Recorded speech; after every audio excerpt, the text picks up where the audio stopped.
I'm so glad you're here. It's so great. So,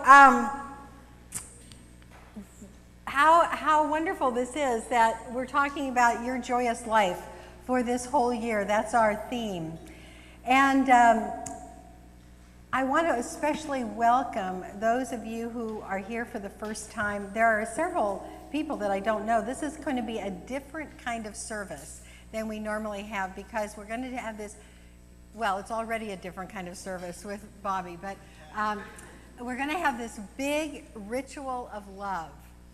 And so I want you to be completely comfortable. Those of you some people are here specifically for this ritual.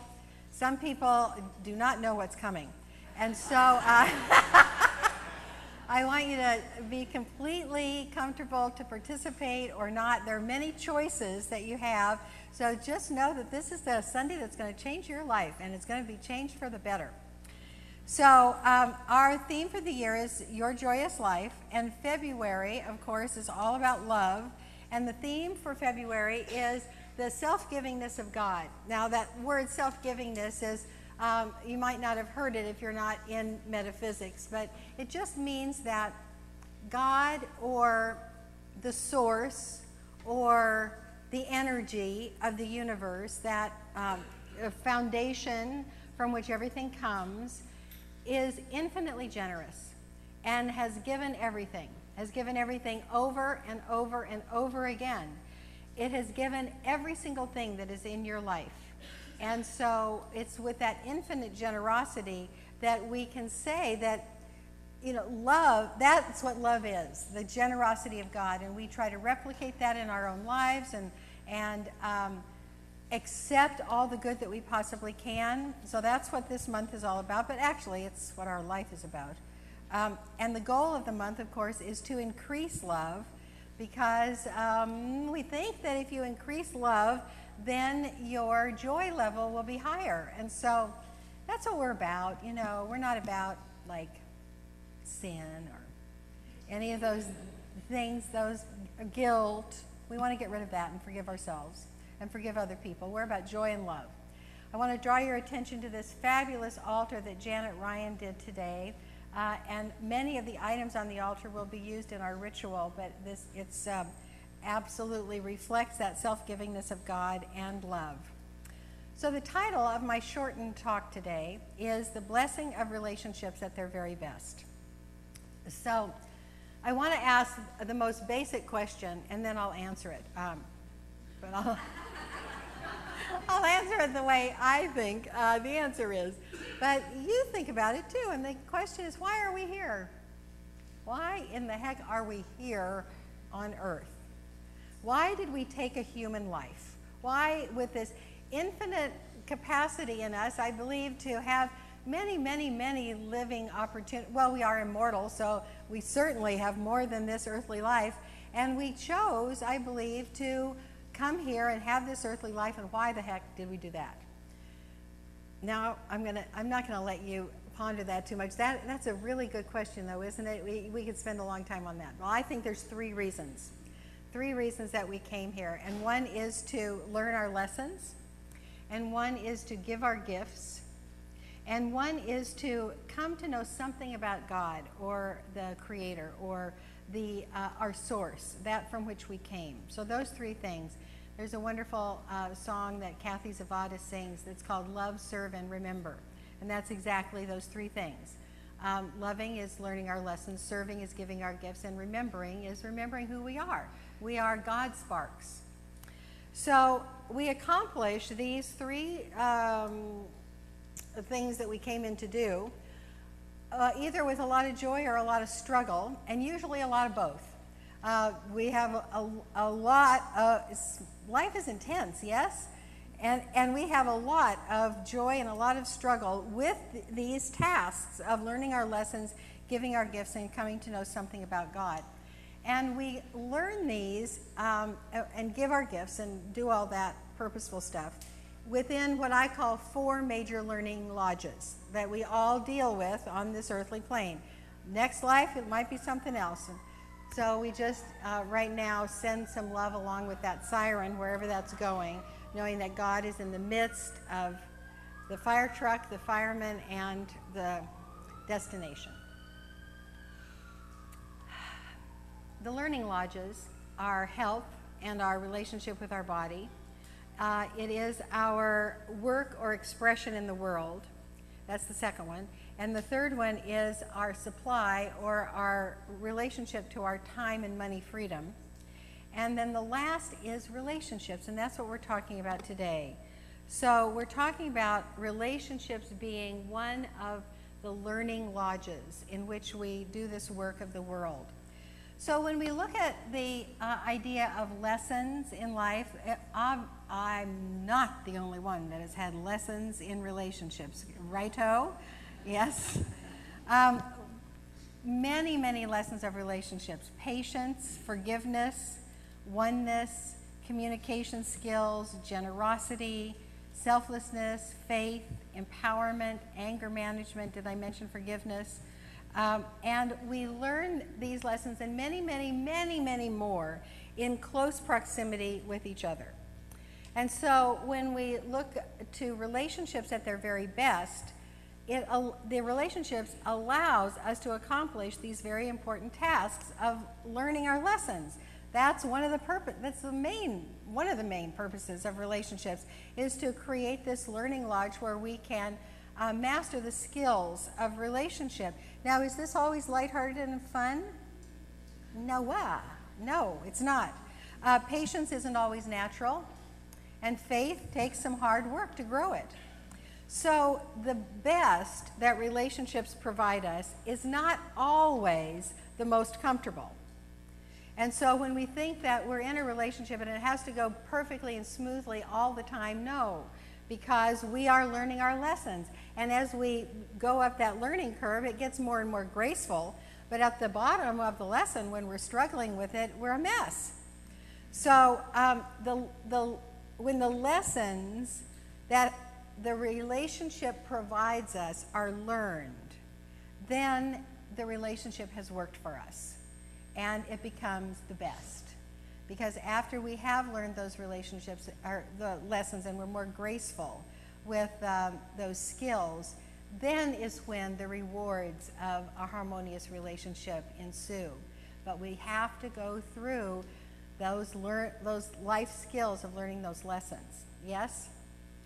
Yes, we do. No shortcuts. In fact, one of the things that is an indication is if you're in relationship pain, there's something to learn there. It's not, God does not give us pain just to annoy us. It is something to learn. So let's look at giving our gifts. These are, our gifts are valuable treasures that we come in with or master very easily. It's like our natural skill set.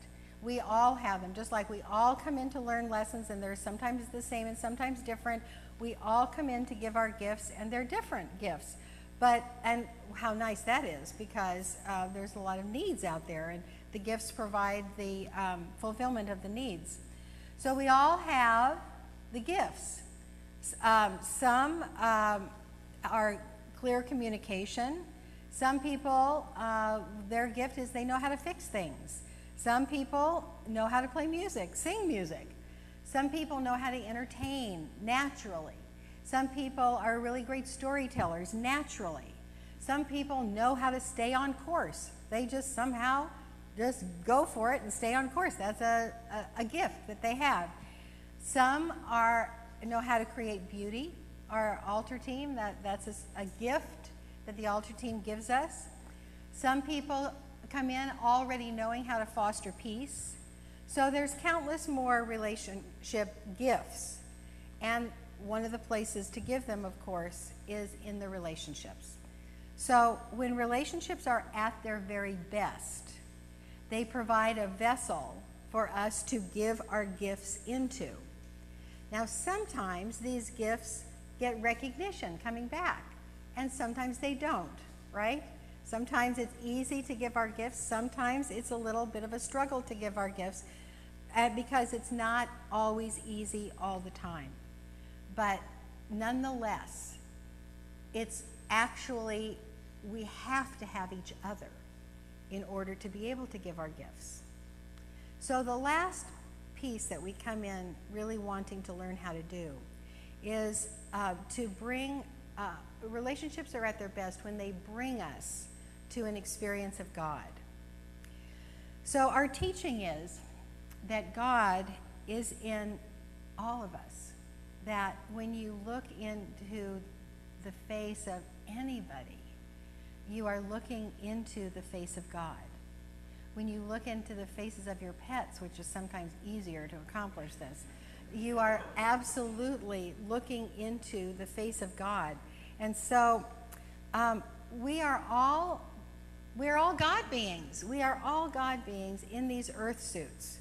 And we are pretending that we're separate, learning the lessons of getting back together again and noticing our oneness. Now, it's kind of like God is playing hide and seek, and I've never figured out exactly why that is. But it seems to be the truth, because I think that Earth School here is a formidable school. And if it were very, very, very easy to see God in one another, we would be on another plane, face it, we would be on another plane. And so to have the practice of looking into each other's faces and knowing that we are seeing the face of God, this is the real treasure of relationships. And when they are at their best, the relationships are a doorway to God. I think I have to click that again. Oh, no, that should have a picture on it. Well, that's the doorway right there, isn't it? That's a big doorway. Yeah. Who knows what's on the other side of that? So we have a lot of doorways to experience God in our lives. Music is one of them. Beauty is one of them. Meditation and prayer are others. Exercise for people is another doorway to God. There are countless ones. But a pretty foolproof doorway is to gaze at someone with whom you share love. And for those of you in love, I hope you do spend lots of time gazing into the face of your beloved, because that's the doorway to God. So it's what we long for in all relationships, is to be able to see the face of God, and it's what we celebrate today. And very shortly, you're going to see the gaze of love as our committed couples recommit themselves to each other. But before we move into the ritual, which will be the second half of the talk, I just want to encourage you to, with this little short talk, to remember that what relationships are really good for is learning the lessons of this earthly school, to be a place to give our gifts, so never, never be stingy in your relationships, and to know that at any moment, you can just zero in on somebody and say, there is God, right there. So, the ritual is to celebrate all aspects of love. So I'm going to describe what we're going to do, because pretty much everybody, I think, is going to be moving. So you might not want to get too attached to the seat that you're in. So when I say so, what's going to happen is all of the people who want to recommit their love to each other come forward, and each of you take a rose, and Janet Ryan will help the passing out of the roses. So all of the couples that are going to do the recommitment, you come up to the front when I say go, not right now. Then the next phase of the ritual is for people who want a relationship. And at that point, you are going to join a couple. You're going to get right in the middle of their container of love. You're going to get right in there with them. And some people have a whole little nest, oh, so sweet, a little nest of people that want their partners, but that's fine. So you know who you are. Then there's going to be a third category that I want kind of right in the middle of the room. And those are people that want to heal some pain around relationship. And I know that this is maybe the most vulnerable group. And we honor you. We honor you for letting us help take the pain away. But anybody that wants to be brave enough to heal relationship pain, you get in the middle when I say go.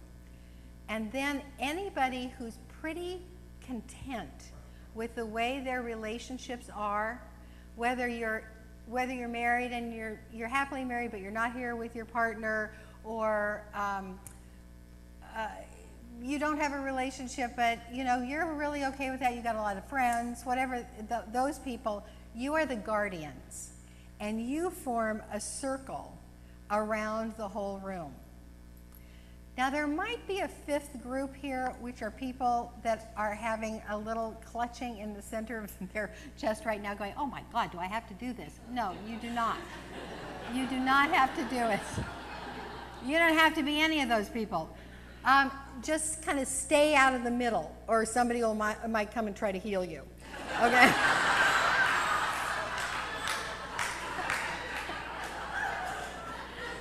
Okay. Y'all know where you're going?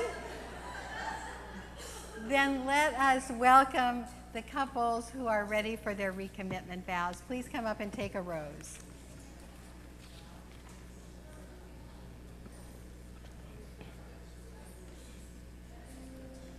And if you know you're a guardian, you can move around to the edge of the room.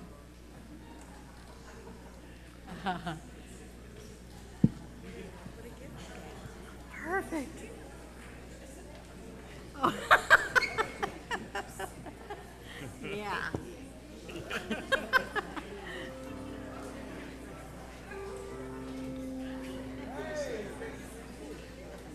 Did you know this is going to happen today? Yeah, it's our second time. Oh, wonderful. Do we have to say something? To each other. Roses needed here. Are we going to have enough?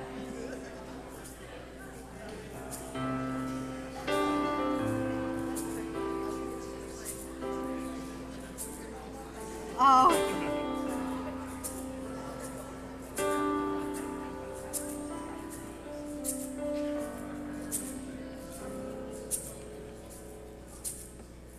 Okay, so if you would face your beloved, and it's so precious to be among you. So this is the person standing in front of you, gazing into your face. This is the person that you have chosen to be the one to learn your lessons with. This is the one that you have chosen to give your gifts to. This is the one that you have chosen to be your doorway to God. So the vows I want both of you to repeat. The one who is facing the outside this way or the outside this way repeats first. So try to hold your rose and hold a hand. So do you re-choose your partner whose hand you now hold? If so, answer, I do. So please repeat after me, those facing the outside. I recommit myself to you in honesty, in love, and in trust. I honor you for all you are and all you have given me. I freely choose you out of all the world to be my physical and spiritual partner. I accept the active love of spirit in us and in our relationship, as it heals and nourishes our lives. And now, the other. Do you re-choose your partner whose hands you hold? If so, answer, I do. Then please repeat after me. I recommit myself to you in honesty, in love, and in trust. I honor you for all you are and all you have given me. I freely choose you out of all the world to be my physical and spiritual partner. I accept the active love of Spirit in us and in our relationship as it heals and nourishes our lives. Now I'd like you to draw your attention to the rose that both of you hold. These roses don't have any thorns. And I thought that was really, or maybe one. Yeah. Well, if you have a rose with a thorn, then it just honors those lessons that are still there in your relationship. And if you have a rose where the thorns have been taken away, it's a symbol that your rough places have been smoothed over by the love that you have for one another. So I would like you to exchange roses, please, and repeat this, both of you together. This red rose is a symbol of my love. I give it to you once again. Today in the presence of God and all of these wonderful family and friends. I love you with all of my heart. So please draw your attention now to rings or any symbol that you have of your commitment to each other. Remember the exchanging of these symbols on the day that you first made these vows. Remember what was promised in the giving of these tokens. Think of how much more you have to give each other now. And so I bless anew, O God, these rings, that the wearers and the givers may continue to abide in your peace, living together in love and happiness. So with the free hand, if you would place that on the cheek of your partner, feel the face of the one you love, and feel the pleasure of the hand, and feel the pleasure of the face. And repeat after me. I am here to remind you of your magnificence. And now, inasmuch as you both, you all, have recommitted yourselves to each other and have declared your sacred promises to each other in the presence of God and all of these loving friends, I now pronounce you once again lovers in trust, in sacred partnership, hold unfolding in divine ways from this day forward. And you may now seal your vows with a kiss.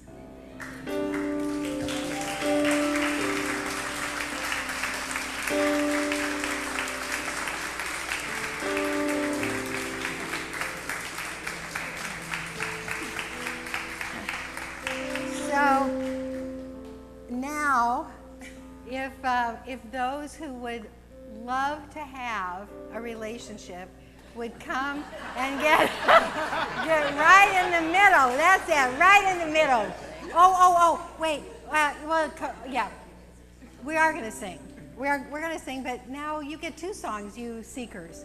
So this is what we're singing to the with and to the beloveds. Thanks, Bodhi. You are the face of God.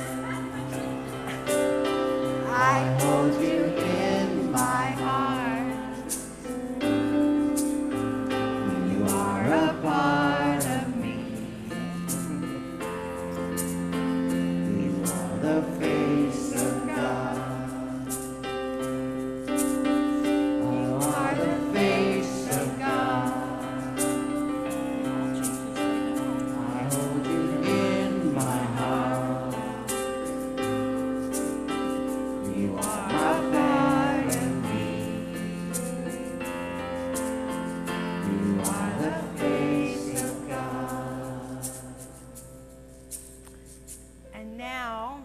everybody in place, those of you that are seeking a relationship?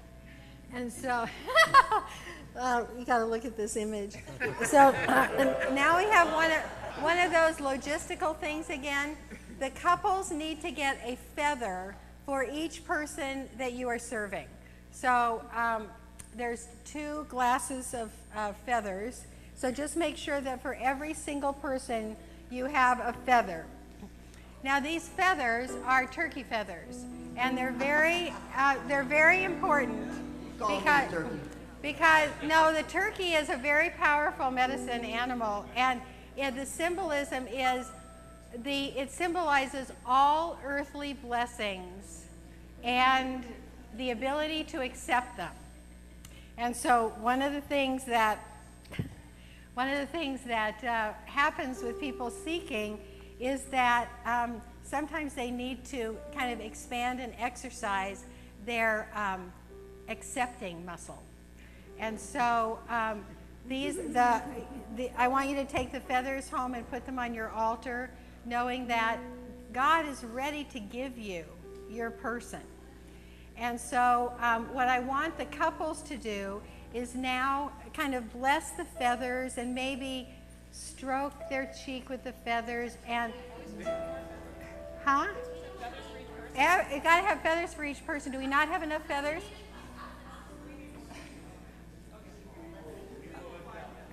We need more feathers.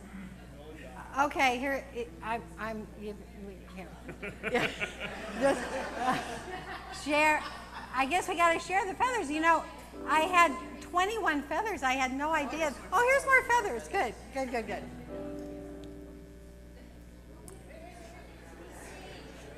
Okay.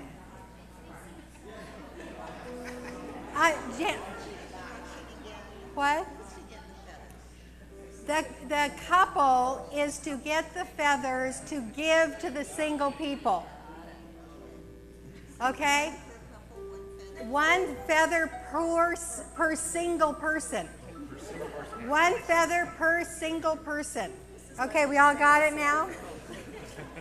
Now, the couples, you are now doing the blessing of your single people and imparting any wisdom and love that you have, standing with them in consciousness so that their perfect beloved gets to come to them. Okay. We're getting it all figured out.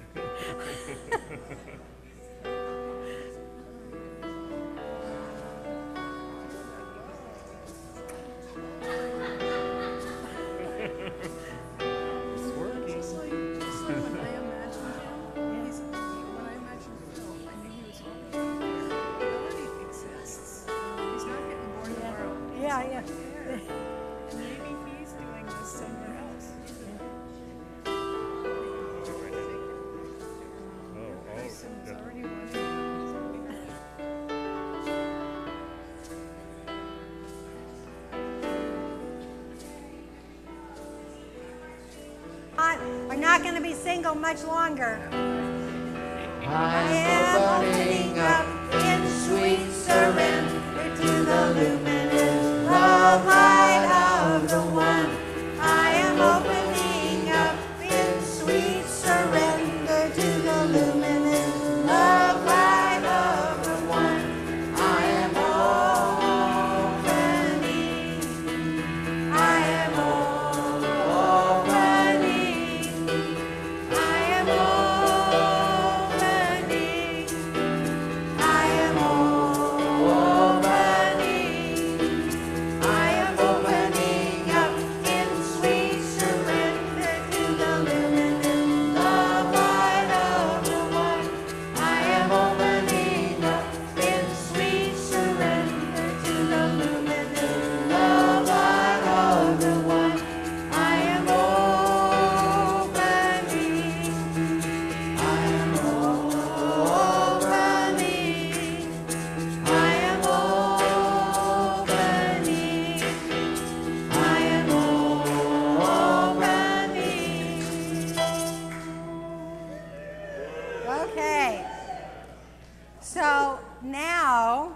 we are turning our attention to those beloveds who want to be healed of any past pain. And the way we do this is all of you love bugs are going to surround them in a moment. And the alchemical piece of this is to just literally feel their pain leaving them and taking it into your heart, which is so overflowing with love that the pain dissipates.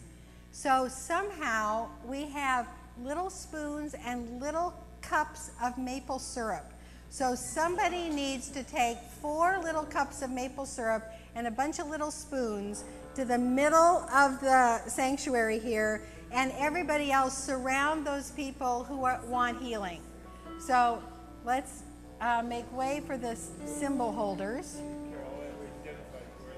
I know, is everybody in the center section?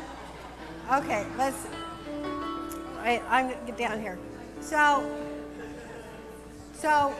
healing. Okay, right here. Okay. So everybody in this piece right here needs to be able to have a little taste of maple syrup, but not yet. Let me get back up here. Okay, this is all working out just fine. Okay, a little bit lower. All right. So, first of all, those of you in the center who are ready for healing, I want you to know beyond a shadow of a doubt that healing is possible. It is the natural state. And all we need to do is be willing to have healing happen and then let the pain flow from you, because all of these people are just ready to take it, and you won't have it anymore. So, those who are accepting healing, would you please repeat after me? I open my heart to release the pain of the past. In this place of love, I let it go. I forgive myself and the other. I replace judgment with compassion. I replace attachment with flow. And for those healers who are receiving their pain, please repeat after me. I receive your pain. I transform it within my own love. We are all harmless, free, and brand new. And so now I want you to share the maple syrup with each one of these, and we have enough spoons for everybody to have a little spoon and a little taste. And as you administer the maple syrup, you say to your beloveds, take the sweetness of life and let it nourish your heart.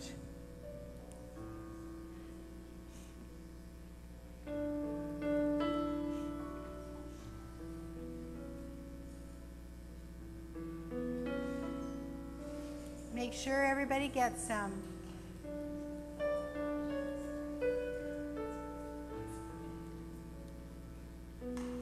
Take the sweetness of life and may it nourish your heart.